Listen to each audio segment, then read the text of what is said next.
The flaring tool must be mounted the way it doesn't move during work. The best way is to put it in a vise.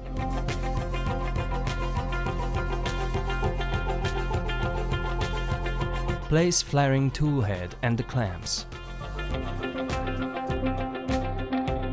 Choose proper diameter and side of clamps depending on required pipe diameter and type of flare.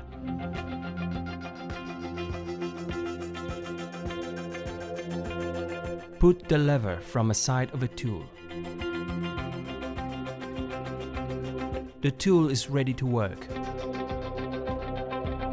Place the pipe inside the clamps so it's touching punch spacer. Tighten up clamps so pipe doesn't move and align clamps by the lever.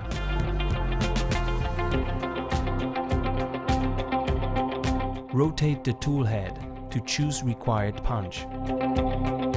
Pull the lever to flare the pipe.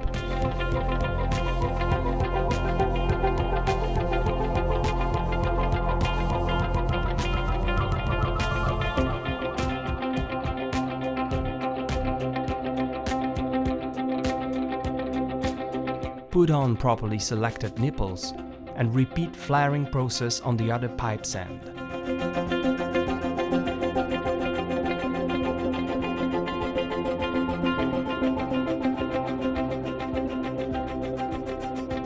The tool makes flares on copper brake pipes of following diameters. The tool can make two types of flares, single and double. This movie shows how to make single flare. To make double flare, after making single flare, rotate the tool head to choose proper punch and once again pull the lever without moving the pipe out of clamps.